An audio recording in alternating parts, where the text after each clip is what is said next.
Welcome to the Awakened Collective, where we explore the topics of love, spiritual consciousness, and our divine purpose on this planet.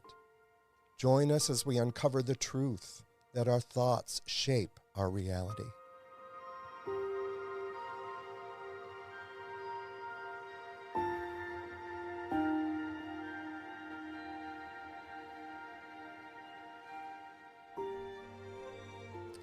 Welcome to the Awakened Collective podcast. I'm Rick Gregory, and it's so good to be with you today. Thanks for joining us. As always, I want to remind you that you are the divine extension of your Creator's love on this planet. You have never been separated from your Creator, and we have never been separated from one another. Our thoughts really do shape our reality. And I want to thank Danny Anderson and the Audio Alchemy Productions for all that they do to help us get our messages out.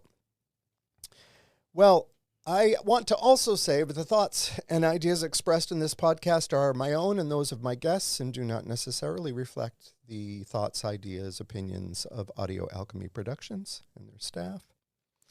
I have a very special guest today. I've titled this podcast From Acquaintance to Dear Friend, and I want to share something about this special guest before I turn it over to her.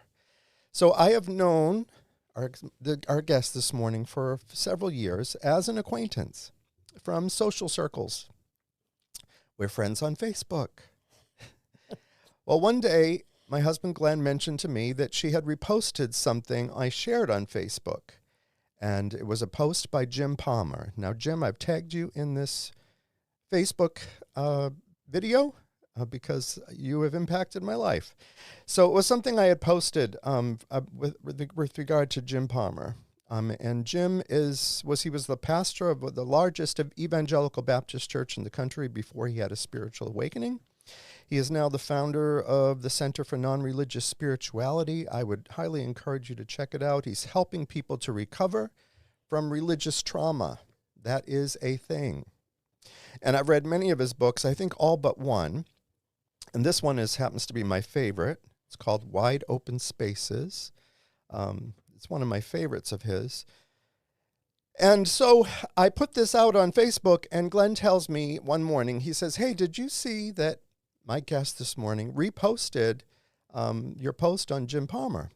And I thought, I've known this person for a few years, but sometimes you can feel kind of lonely when you're on a journey that may seem a little different than other people's journeys. And it's always comforting to know that there are folks out there who share your ideas, who share the way that you see the world. And so I was really excited when I heard that she had posted this on Facebook. So I'm retired, so I get to take naps from time to time. And at about 2 o'clock in the afternoon, I'm like, I'm going to take a nap. So I lay down.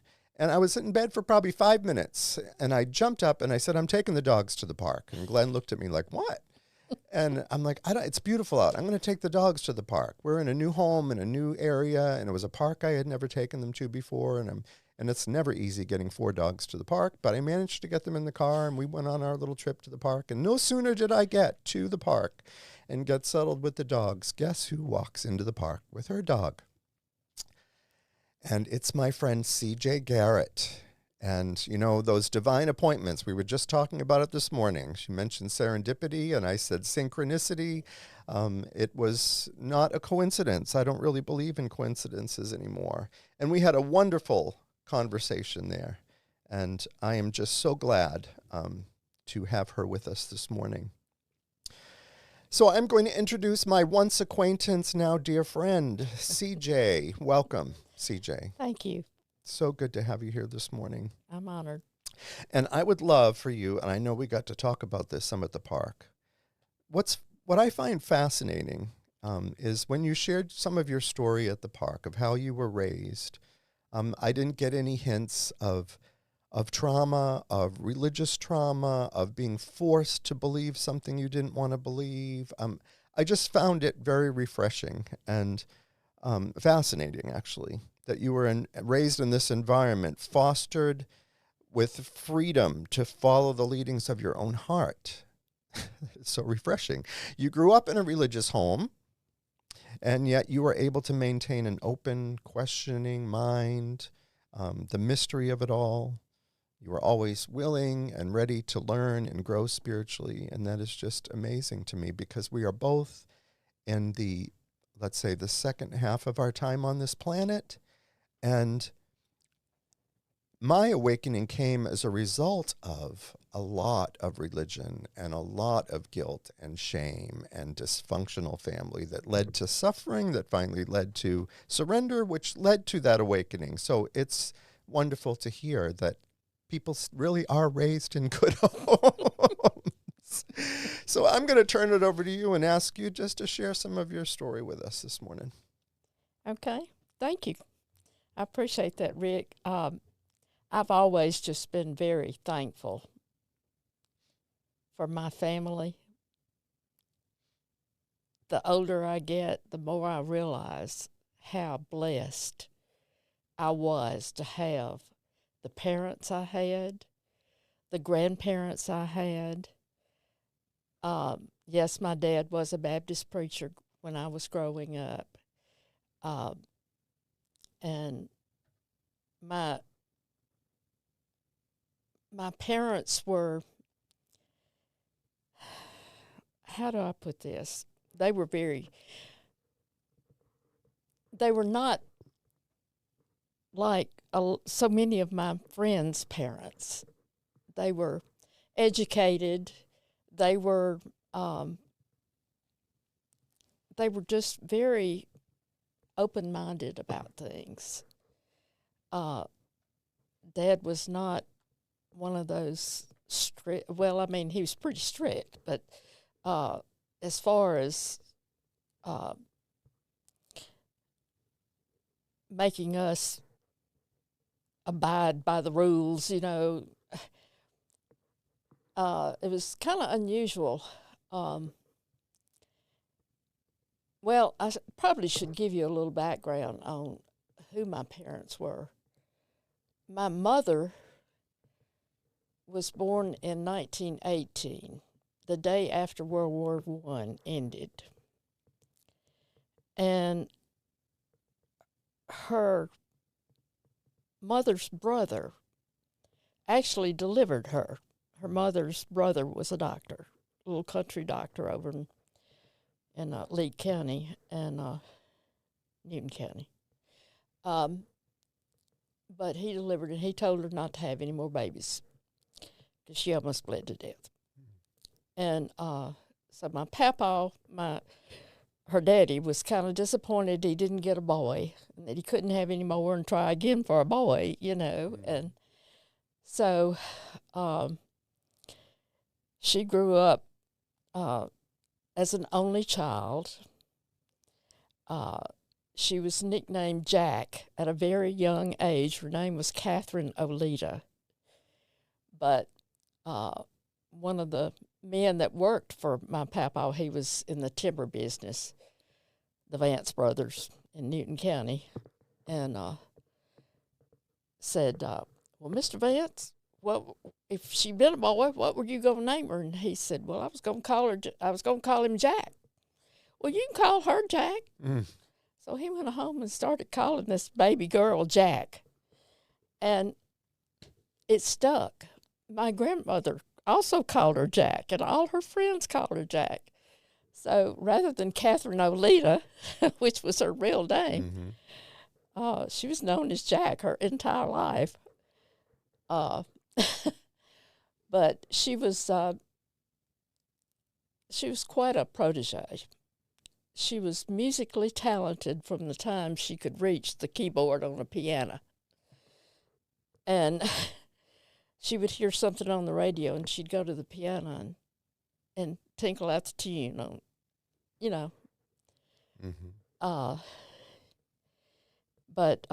so she was in the small town of Walnut Grove, Mississippi. She was kind of a celebrity child because she was so talented and she was so smart. And she skipped grades because she was, she already knew all this and wrong. So she wasn't but 15 when she graduated from high school. But let me back up. When she was 12 years old was when she met my daddy. My daddy and his daddy was a Baptist preacher, and my daddy at the time was working with him as a revival team. My granddaddy would preach, and my daddy was leading the singing. And they had come to the Baptist church in Walnut Grove to lead a revival. And he got the choir together on a Sunday afternoon and said, "Who's going to play the piano?" Nobody was sitting at the piano. Jack will, Jack will," everybody said. And so here comes this skinny little 12-year-old down the aisle, pressing down the aisle, and she gets down to the piano bench and adjusts it, and sits down, and he leans over kind of condescendingly, "Honey, what can you play?" She showed him. She looks up at him and she said, "Well, honey, what can you sing?" And so he never had any more doubts about what she could play, But he was 22 at the time and she was 12. Yep. So that was their first encounter. That was in 1930. Wow. Daddy went on to, of course, the Depression was going on. Daddy went on to the CCCs. Have you ever heard of the CCCs? No. Civilian Conservation Corps. During the Depression, a lot of people did public work for the government, but they got a little paycheck, and he always was helping his mama, and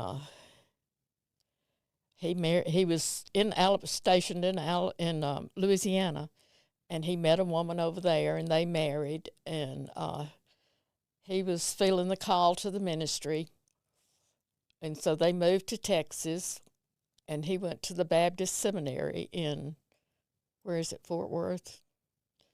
I'm not sure. But Dallas, somewhere over there, the Southern Baptist Seminary.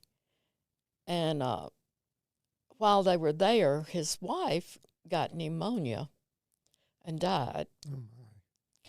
And so he was, a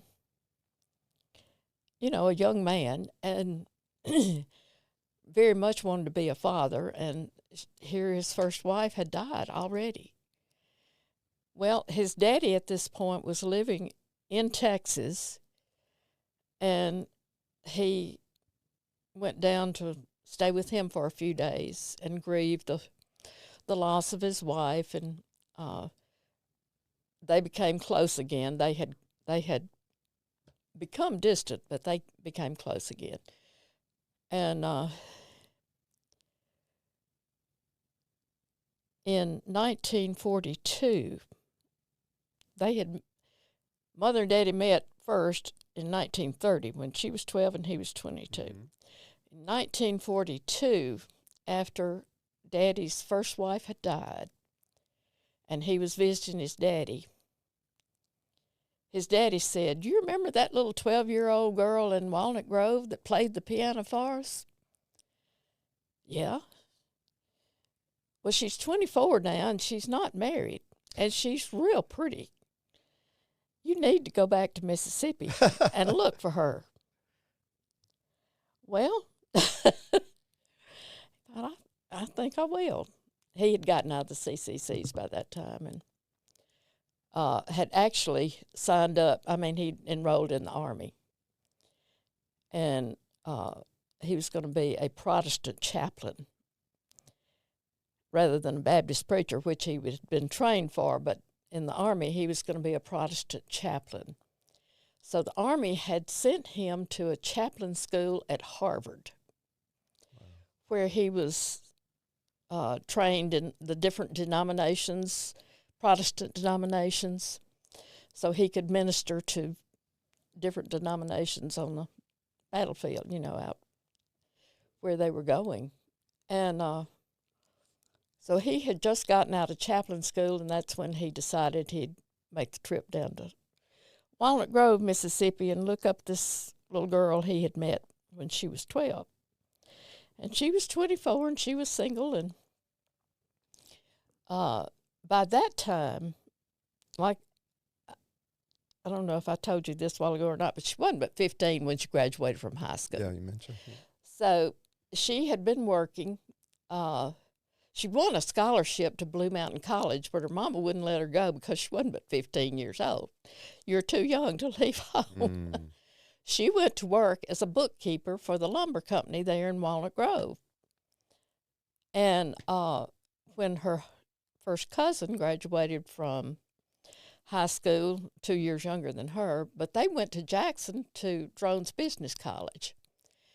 And she had made up her mind she wasn't going to get married. She was going to be independent. She wasn't going to have a husband telling her what to do.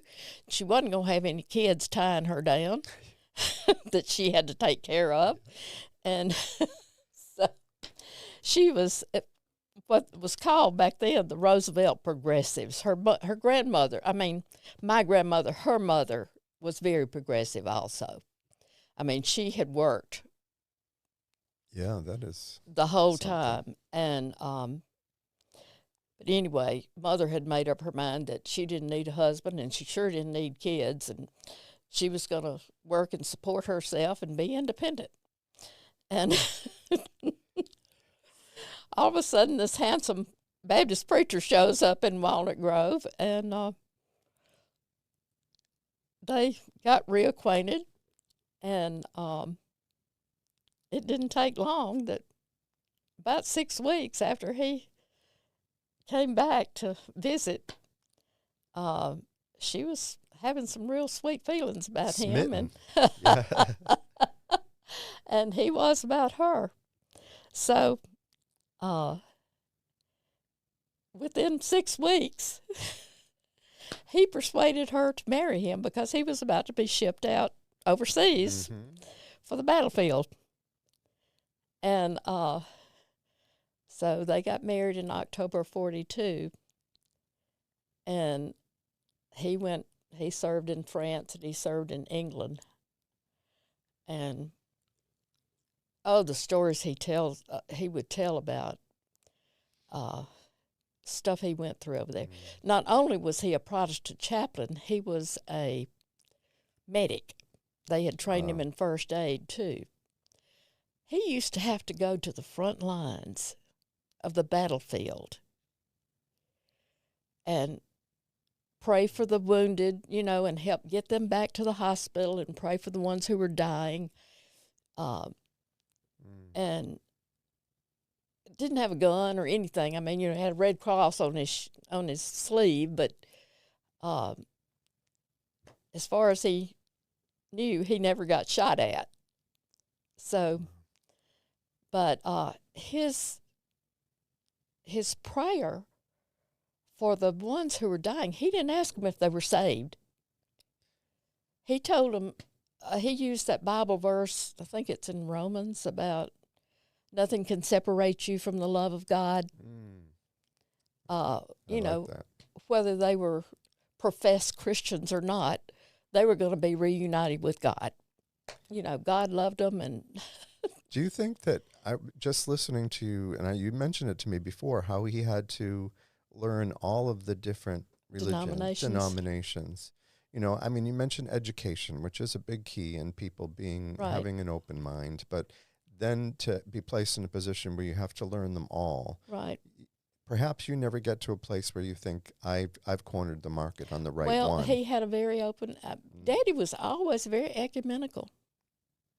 He had a profound respect for whatever denomination you came from. That's beautiful.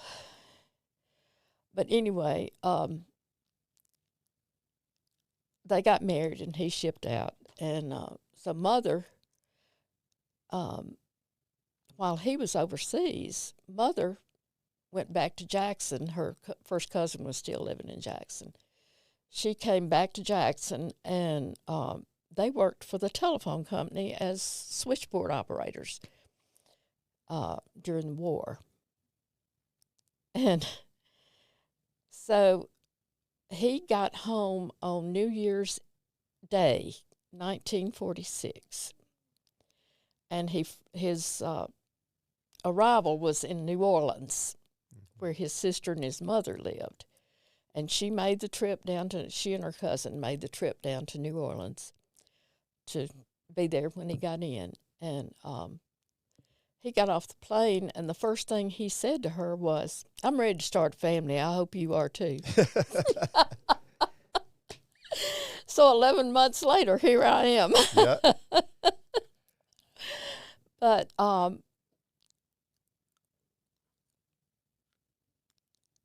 anyway, I was born in El Paso, Texas. He had not been discharged from the Army yet. Okay. He was at Fort Bragg, I think is what's in El Paso. Anyway, I was born in El Paso, and as soon as he was discharged in January of 47, they moved back to Walnut Grove, to where her parents were, and he started looking for a church, that he could pastor. And and he was going to several different churches, filling in for pastors that were, had to be out. And I don't know how the word got around, but he was available, and he filled in several places. And he got a call to the Baptist Church in Noxapater, Mississippi. You ever heard of Noxapater?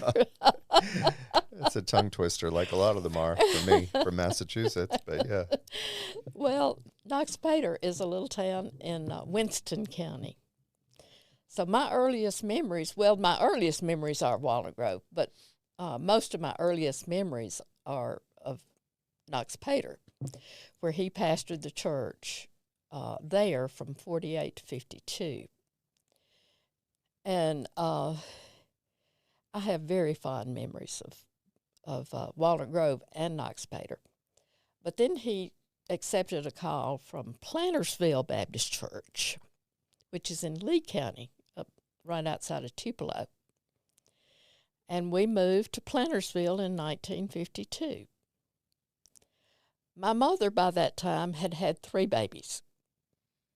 My sister came along 15 months after I did. Mm-hmm. My brother came along 2 years after she did.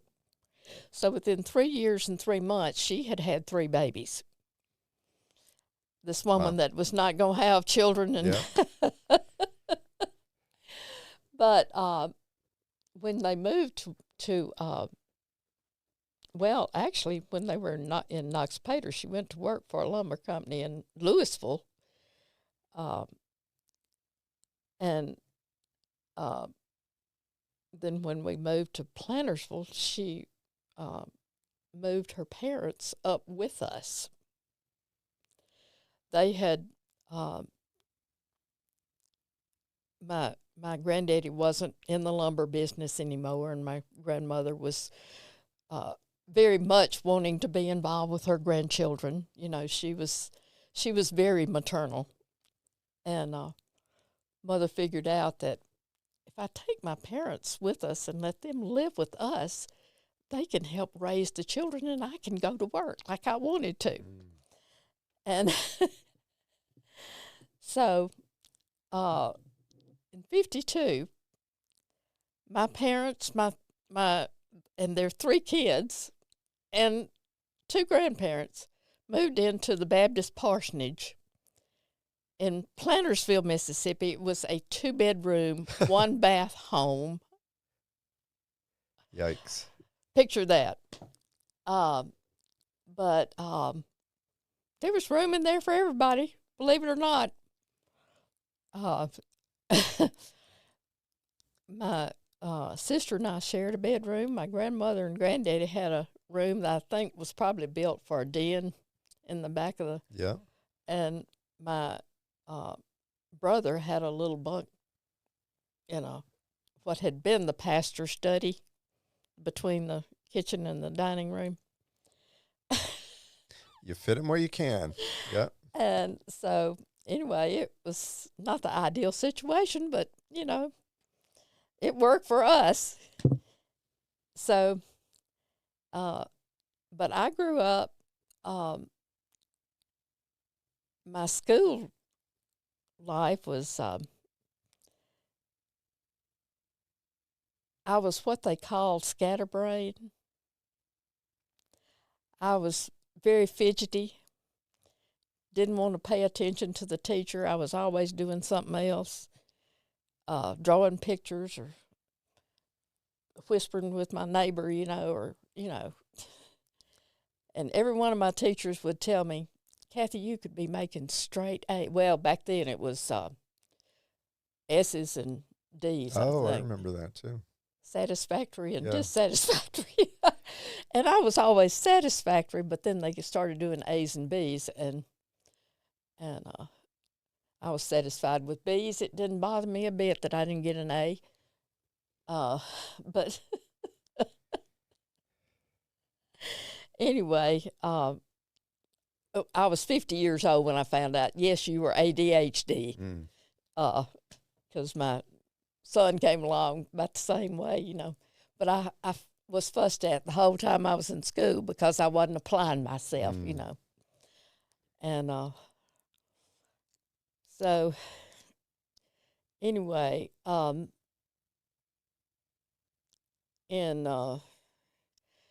see, when I was in the 8th grade, 8th grade, my best friend and I were sitting on the bus one day, and we had been to Woolworth's dime store and bought nail polish. And we were on our way home from school, and the cute Borden twins were sitting in front of us, Richard and Robert. And we were sitting back there painting our nails with our nail polish. And they turned around, y'all put that up, that stinks. Yeah. And so I just took the nail polish and painted the back of Richard's neck. He just jumped up and grabbed my books and threw them out the bus window. And so I was screaming and carrying on, and the bus driver happened to also be the school principal. Oh, nice. Yeah, that always helps. He stopped the bus and came back there and wanted to know what in the world was going on, and he made Richard go get my books, and bring them back. And he said, in my office, first thing in the morning, all 4 of us had to go to the office the next morning. So Tanya and I never had to go to the principal's office before. Richard and Robert had been in there several times. And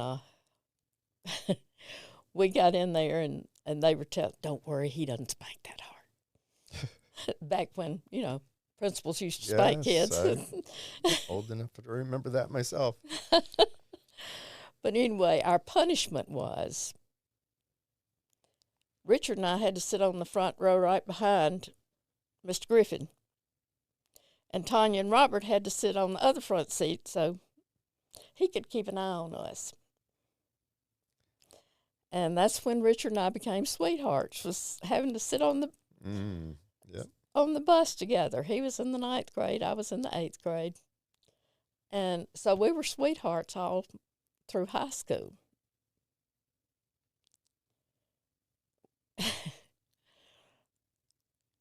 And when we were seniors in high school, in fact, yesterday was the 60th anniversary of when we got married, but I came in one Saturday. I was getting ready to go out one Saturday night, and Mother and I had a little argument about going to the drive-in. You're not supposed to be going to the drive-in. Oh, Mama, we go to the drive-in all the time. Little did you know. You remember drive-in movies? Oh, absolutely, yeah. Good place to fog up the windows. But anyway, I said, and we were arguing, and Richard hadn't gotten there yet. I said, and besides that, I think I'm pregnant.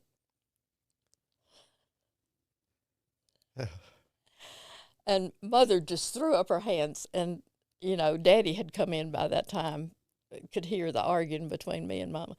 came in there and he said, "Honey, do something with her."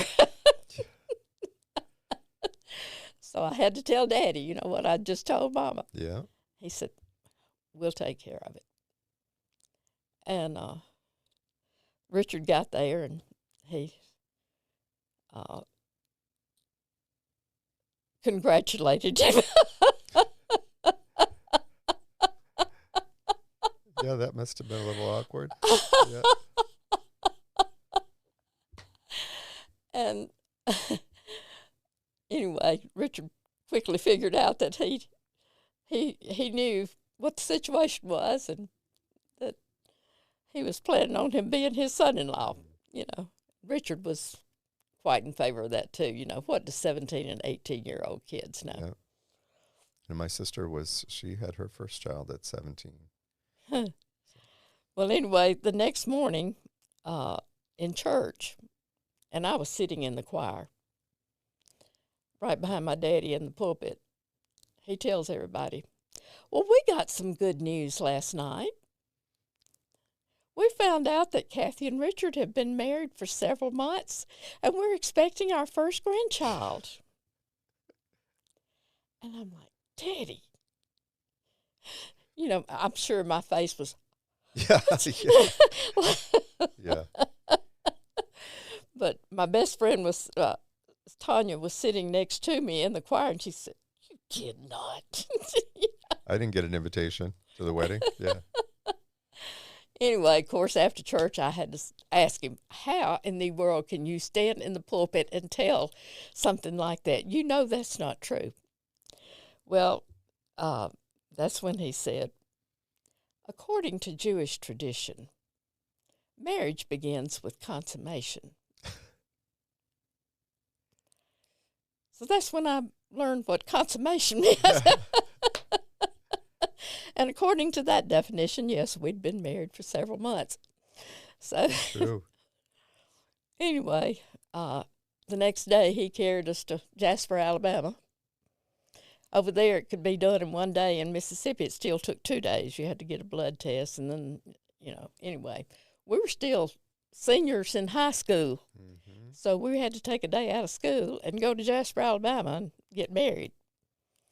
And his dad went with us, and we got it all taken care of. Got married in the First Baptist Church in Jasper, Alabama. I think it was right across from the courthouse. Flowers were still in there from Sunday. Yeah. The church secretary came in there to be the second witness, and Daddy tied that knot real good. Yep.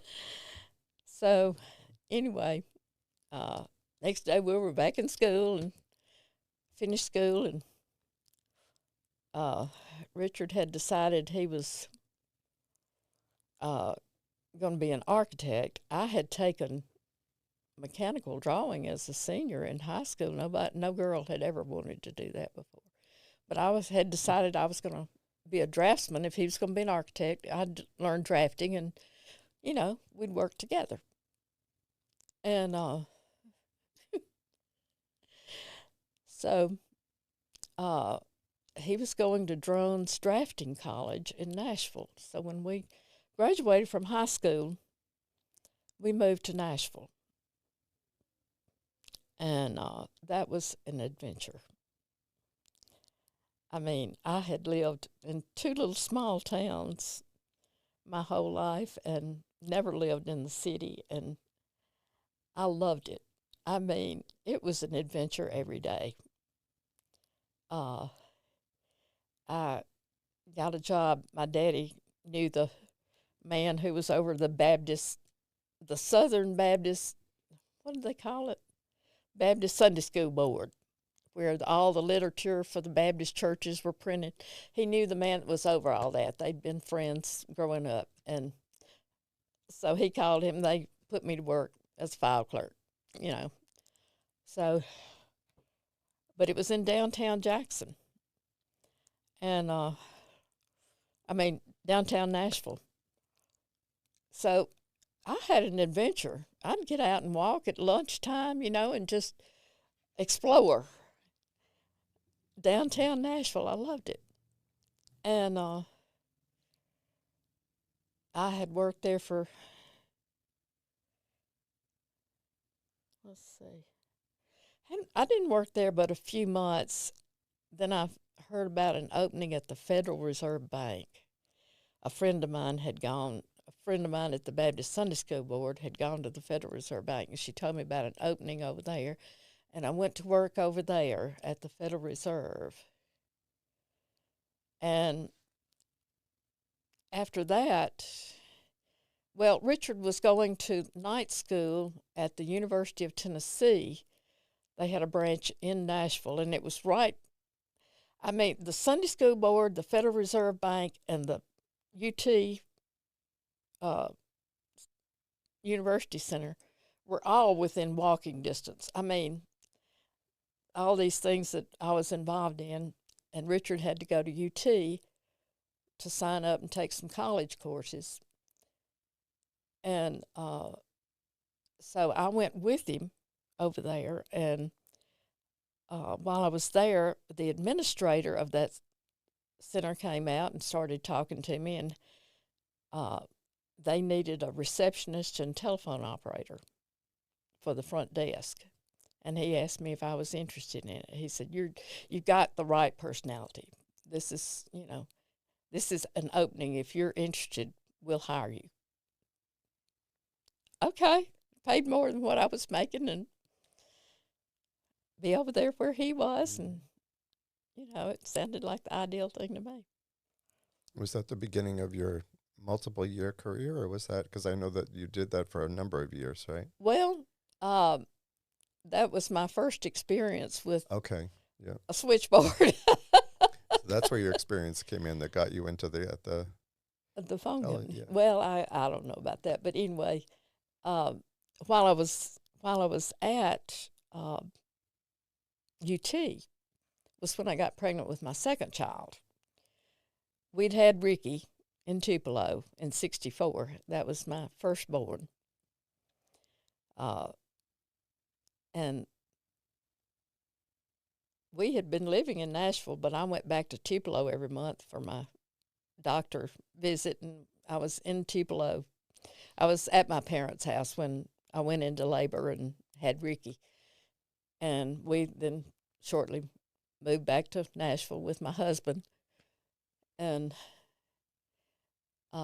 then I got pregnant with my second child, Benji, while I was working at UT. And so after I had Benji, I'd kind of decided I was going to stay at home and take care of my boys because I loved my kids. I loved being a mother. There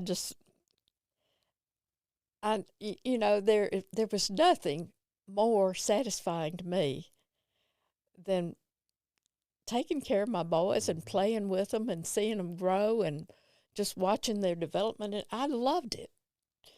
And so I decided I was going to stay at home and take care of my boys and be a housewife and all that. Yeah. And I started selling Avon. I could work from home, and at the time we had a brand new mobile home. And so the trailer park was big enough that I had Avon customers everywhere. Yes. But, I could stroll the kids around and deliver Avon to my customers and go back home with my kids. I thought it was a nice arrangement. But Richard and I were having real difficulties getting along. And so I just, his language was not something I wanted my boys to hear. I did not want them to grow up talking like that. I mean, profanity was quite common in his family. And I wasn't used to that. I did not like that. I didn't want my boys learning all that and copying that behavior. And so I finally, I tried to get Richard to quit doing that. You're setting an example for the boys that I don't want them to have. And I finally just made up my mind one day. You're going to have to get them out of this. If you don't want them growing up just like this, and I didn't, you're going to have to get them out of here. And so he and I separated, and I rented a trailer in the trailer park, not far from where he was, but it was separate housing, and I'm still selling Avon. And I realized I had to have more money than what Avon was giving me, and so I went downtown looking for a job. I had read back when jobs were advertised in classified ads in the paper, and one of the places that was hiring was South Central Bell. And so I went downtown, and before I left that day, I said, Lord, I'm going to have a good job if I'm going to raise these two kids by myself. And first place I went was this phone company, and they hired me just like that. Mm-hmm. And okay. And so it wasn't long after that that I found an attorney and filed for divorce. And my daddy actually came up and testified on my behalf. I was filing on the grounds of, what did they call it back then? It wasn't emotional abuse, but it was something kind of like that. I can't remember what they called it. But, and he testified that he had witnessed some of this, and that he didn't want his grandchildren growing up in that atmosphere, and that Richard was just, not doing what he needed to do to be a good husband and good father. So the divorce was granted, and I lived in Nashville until I had 6 months service with the phone company. Then I transferred to Tupelo. Went back to live with Mother and Daddy, and worked for the phone company. And the week I started in Tupelo was the week that Hurricane Camille had hit the coast. This was years before Katrina. Camille was back in the 1969. And so my introduction to the phone company in Tupelo was quite harrowing. People trying to find people, no telephone lines, telephone down everywhere, and we were trying to help them, and could work all the overtime we wanted and all that. And so anyway, my parents, in the meantime, my dad had resigned from his Baptist church in Plantersville in 1965. He and his deacons had a big disagreement about civil rights. Daddy was actually an admirer of Martin Luther King. Mm-hmm. And he had tried to persuade the deacons that it's coming and we're Christian and we're going to be civil about it. Oh, no, we're not, and they wouldn't hear of it. And they would not agree with him on anything. And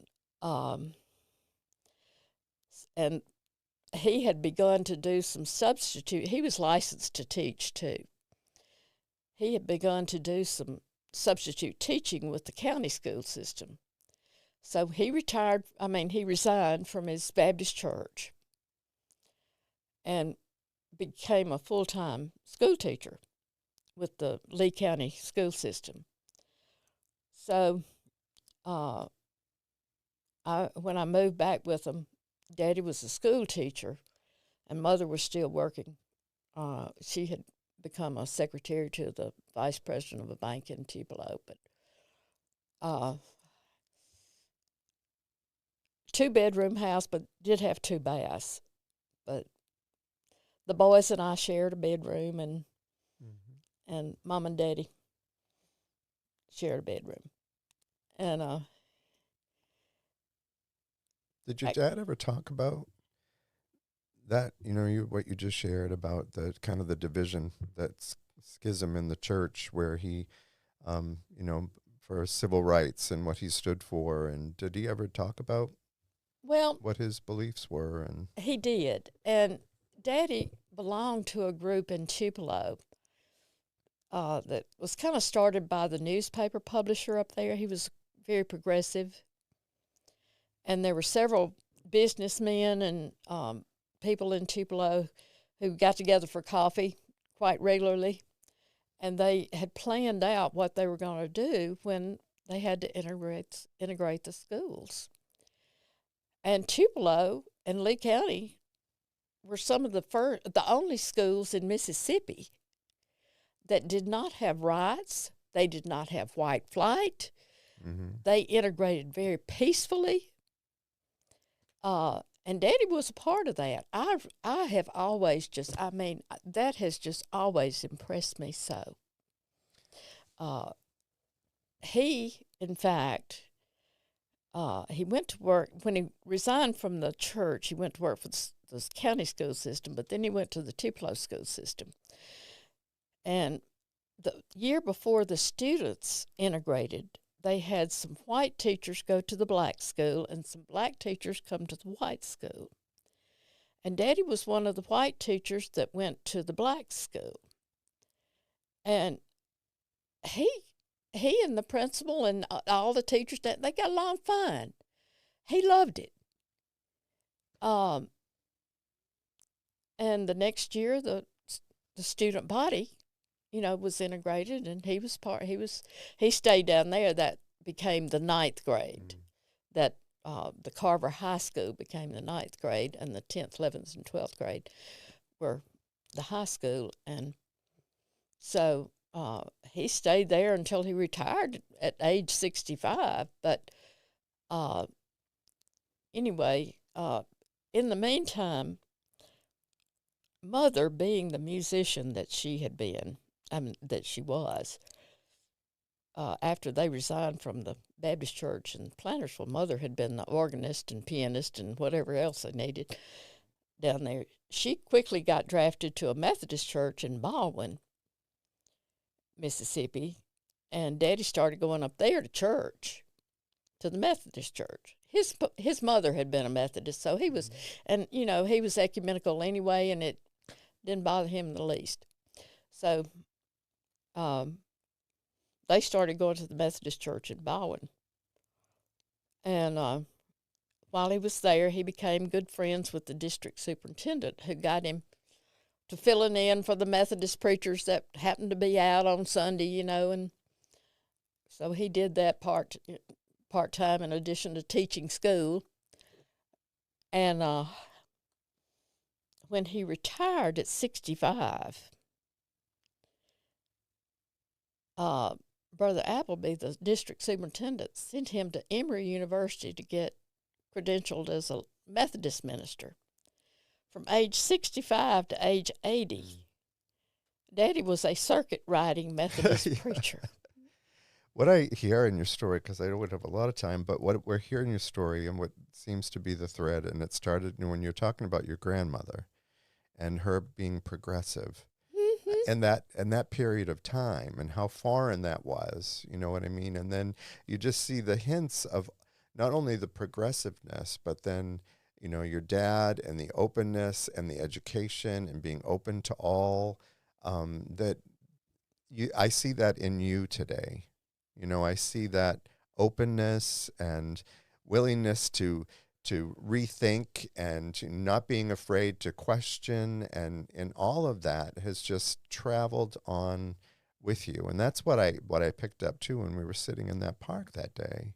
That it's never too late to take a step back and question what you believe. And I mentioned before we started that I had something I wanted to share with you because I wanted to get your take on it. But Since my life has changed over the last 5 years, and it really catapulted in getting sober, and doing the 12-step work and taking a look at myself and my personal inventory. And like when you share your story, the details that you remember, I'm just like, I can't even imagine all of that. I don't have that kind of memory. I was number 5 out of 6 kids, but I don't have the detailed memory I didn't even know my grandfather's first name until probably 10 years ago. He died when I was like 2 or 3, my father's father. And just how far you can go back and the detail that you remember, you have a mind like a steel trap. I find that amazing. But anyway, I was sharing something. I'm getting in trouble. I'm getting in trouble lately on Facebook and sharing things that apparently I shouldn't be sharing. I don't know, but I shared something that's our friend Elaine posted, and a friend of mine from years ago, church days. I don't have many of those left. Really that I'm close with anyway today, commented on this reshare of this post with concern for my soul, thinking that I have been bewitched, is what the term she used. Yeah. I think I saw that. And that I've fallen, and and I shared with her, I felt something when I read that, and it brought me back to a time when I felt that before. And it was my very first spiritual experience when I came home all excited that I had met a God that I finally recognized as loving, and my brother Bob, who had become Baptist and wanted us all as Catholics to become Baptists, and, the division, and, you've got to be over here and not over there. And it was just... he would hand us little pamphlets, the pamphlets that they called them tracts. And, he would say, you need to read this. And I'm like, well, what about someone in Zimbabwe that, they may never get this? He said, don't you ever worry about them. You just worry about your own soul. And so I had this experience, and I came home excited about this experience. And he came running out in the kitchen to hear about it. And I told him that, I think I met God that I found as loving and kind tonight. And he's like, well, where was this at? And I said, it was at a Bible study at a karate school hall that they rented. Oh, well, you haven't found God. You're in a cult. And that I was so excited, and it just initially, and then I was just distraught, like, oh my goodness, what if I am in a cult? What if this is not real? What if all these wonderful feelings I'm feeling are...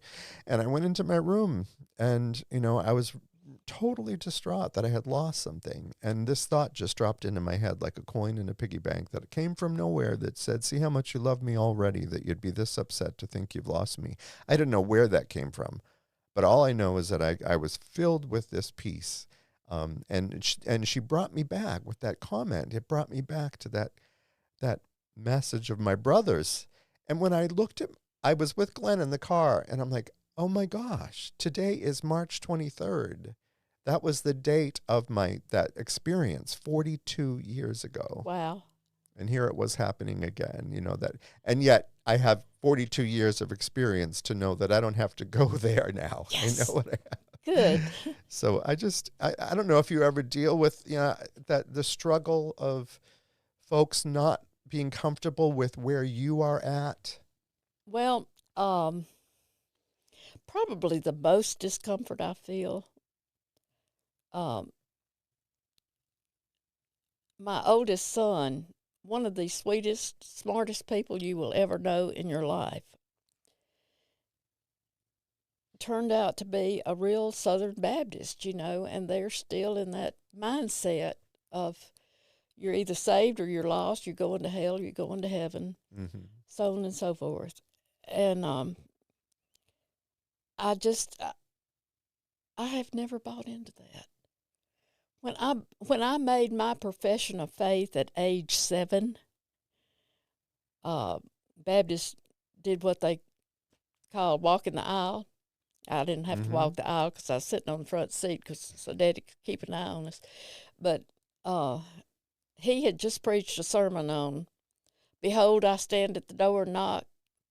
If you'll open the door of your heart, I'll come in and live in your heart. Well, I had been taught from birth that Jesus lived in my heart. So I went over and I asked my daddy. I said, is Jesus outside my heart or is he inside my heart? And he picked me up, hugged me, and he said, darling, Jesus has never left your heart and he never will. Mm. And next Sunday he baptized me and made me a Baptist, you know. But I was never told that I was a dirty, rotten sinner in need of salvation. Do you know what a miracle that is? That is just, you have been blessed. That is a miracle. To have a dad, you know, in that era that saw things the way your father did. And it has traveled on through you. And I'm so grateful for that. I mean, I grew up, like I said, my sister came along 15 months after I did. So my dad used to take me on his visitation to all he used to visit church members, you know, elderly, sick church members in their homes. And he would carry me with him. And the first song I ever learned to sing was, Jesus wants me for a sunbeam to shine for him each day. In every way, try to please him. At home, at work, at play. A sunbeam, I'll be a sunbeam for him. Anyway,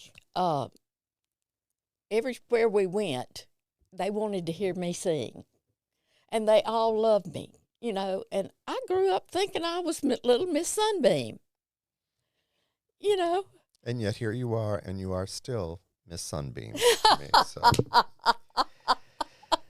And I'm really grateful that you were here with me this morning and we're able to share.